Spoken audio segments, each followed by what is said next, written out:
Hello Virgo, this is a reading for a large audience, so although when I pray and prepare I ask that each of you receives at least one message, it's for a large number of people. So let's go ahead and get started. Pulled some cards from Sandra Ann Taylor's Energy Oracle deck and pulled from a few of Doreen Virtue's decks, her magical messages from the fairies, saints and angels, and the romance angels. I did pray over the cards, shuffled them, and went ahead and laid them out to speed things up in order to expedite the readings for everyone. So the first card we have is Adjacent Possibilities. If you look at the card, there's a number of doors that are open. So I'm getting that for a number of you, you have a lot of unconsidered options right now with regards to your situation. I get that a lot of you are staying stuck in an unhappy place out of, habit, and even some are, out of fear and worry, and some just out of, not considering those options, not even thinking that there is an option for you to get yourself out of it. They're saying for some of you, this is a situation at work. So for some of you, you've had some conflict come up at work. Conflict with coworkers, conflict with your supervisor, and it's really making you doubt even wanting to continue to be employed there, questioning the ethics, morale, and the intentions of your leadership, your supervisors, your peers. And what they're saying is to consider all options. Listen to that intuitive guidance that you're getting, because there are a number of options for you. Because I get, for those of you in this situation, you're thinking that the only option for you is to leave the company and go get a new job, where they're saying that there are some other options for you. There are ways that you could resolve this conflict. So pray, meditate, listen to that intuitive guidance, the nudges, the signs that you're receiving, because they are working to help you come up with those other ideas that you've not considered, to come up with the best outcome that's suited for you. And for some of you, I get that this is a conflict with your partner. They're saying that there's been an argument over something fairly big, and there's been difficulty coming to a compromise that's mutually beneficial.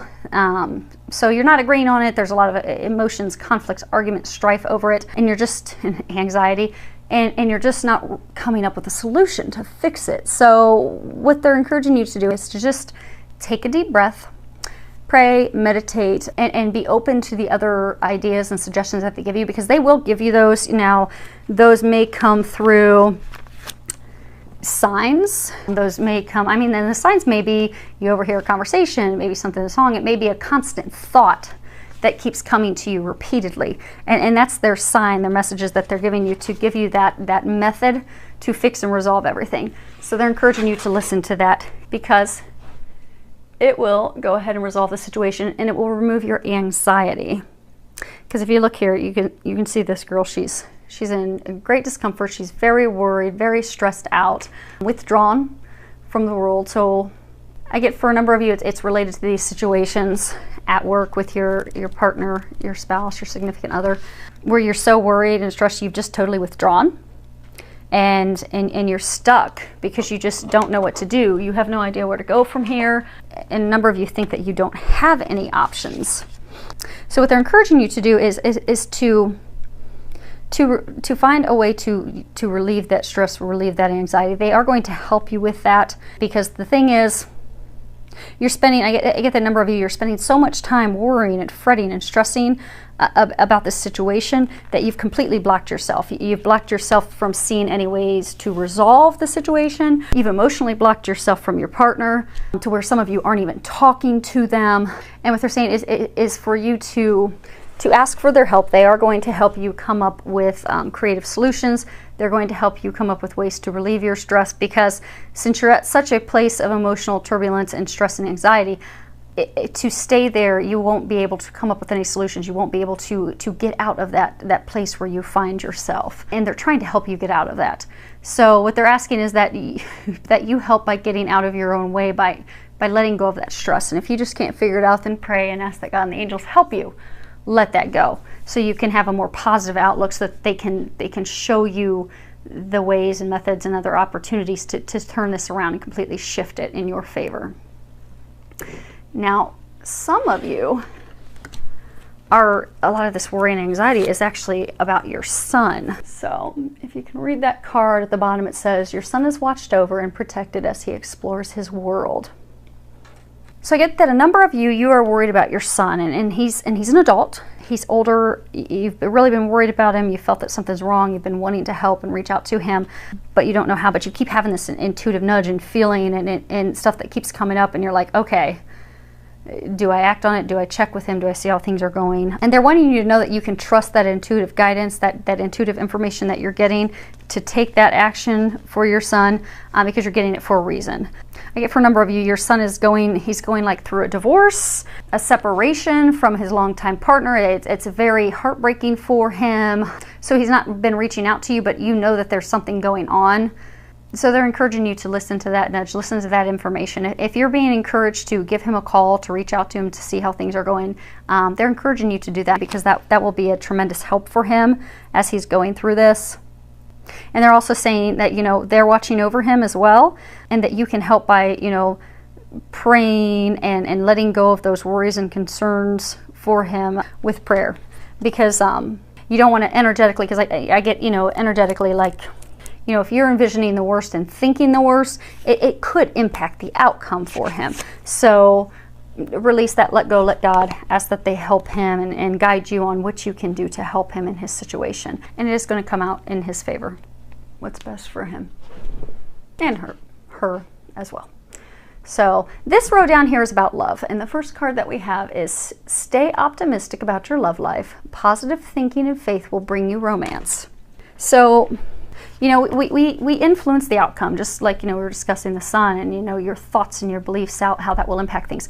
It is true, law of attraction. The things that we think and the things that we believe, they do manifest. So I'm getting right now, a number of you are having your love life negatively affected because of your worry, your complaining, your doubt, your negative thinking. So they're encouraging you to go ahead and shift your perspective, to shift into a place of optimism, being positive, romantic hopes, trusting, knowing that things are going to turn out for the better.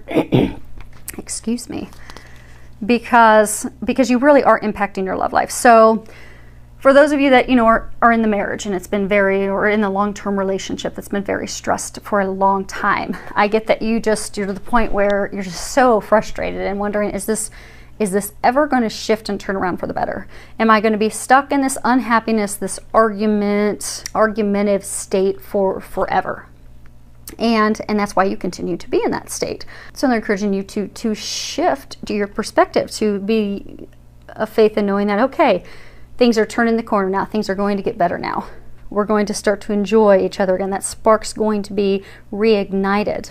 We're going to be connecting again and loving each other again. Because by shifting that perspective and being positive and optimistic about it, you will notice a shift and a change. And you'll also notice yourself wanting to do things for your partner. Because like right now, I get a number of you at a state, you don't want to do anything for them. You don't want to have anything to do with them. You don't want to see them. You don't want to talk to them. You're just over it. So when you shift your perspective and you shift to a more optimistic, positive place, you'll be a little more open to buying them flowers, to taking them out on a date, to doing something kind for them. And it all begins with a shift in your perspective, shifting to something positive. Now, for some of you that are single, same thing. You know, I get the number of you, your thoughts are, okay, I'm never going to meet the one, I'm going to be alone forever, and woe is me, and oh, I'm going to be a crazy cat lady with 60 cats, and oh, this is just horrible. Well, that's what you're energetically drawing into yourself. Same thing. Shift your thoughts. Shift your thoughts to knowing, oh, I am going to meet the perfect partner. I am going to meet my soulmate. I'm going to meet the love bug of my life. And that's what will happen. And for some of you, you know, do a visualization board. Do a list and let go and let God know that it's going to come true. Now, when you do your visualization board, don't go into a ton of detail like this let go of control issues. You know, when you do your list of, okay, here's the things I desire in a mate. You know, don't go into a ton of detail saying, okay, she's got to be 5'2". She's got to have blonde hair, a double D chest, green eyes. She has to have the voice of an opera singer. She has to have this type of career field, because what you're doing is you're pushing out the perfect mate, the perfect partner that they have for you. Instead, when you're putting, it's good to put a list together of here's the things that I desire in a mate. But don't get so detailed that that perfect divine other half, the best partner for you is blocked out, because that's not the detailed list that you had. So good to have expectations, put a list together. Just don't try to control every little aspect, because then you'll also be blocking yourself from bringing in that mate, that partner that you desire. So they are trying to encourage you to do that. So let's see here. The other piece with the letting go of your control issues. I'll raise this up, see if you can read the bottom of it. Allow this situation to unfold naturally. And that's tied for those of you that are trying to control every little aspect, but also for some of you, so, things aren't going so well. And, maybe when he came home from work, he helped you, make dinner for the kids and clean up the house, but he didn't bring you flowers. You wanted him to bring you flowers for the argument that the two of you had the night before. So since he didn't bring you flowers, well, you're furious. So they're saying, don't throw the baby out with the bathwater. He's making an effort. He's trying. It's not exactly what you envisioned, but he's making an effort. So just let the situation unfold and be thankful for the things that he does, and vice versa. If you're a guy and you've had an argument with your lady and she comes home and she does something, it's, be thankful for the things that are being done, and don't let yourself block improving that love, that relationship, that partnership, because it's not exactly how you envisioned. Or for those of you that are single, because it's not the exact person in this uber detail of exactly what you're wanting in the person, because sometimes your prayers are answered differently than we envision. And if we let go of control, we let go and we let God, and we just let it unfold in its divine, perfect way, we will, most of the time, 99.999%, realize it's so much better than what we could have ever envisioned anyhow. So they're encouraging you to let go. And the last card, this is a card I was asking them, how can you improve your love life? And the card Move came up. So what they're saying is you can improve your love life. You can bring that spark back. You can bring that joy, that bliss, that connection back by moving your body, by doing something. Go dancing together. Go and exercise. Go hiking together. Go enjoy the outdoors. Do an outdoor sport. Go play volleyball. Play tennis together. Just go play.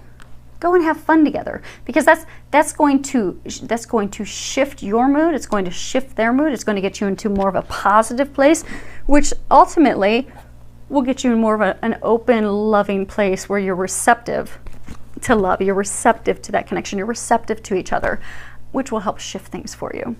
So many thanks to all of you for subscribing to my channel. Thank you for all of your comments. I do love reading them and hearing from you. Filled with a lot of love, joy, and blessings.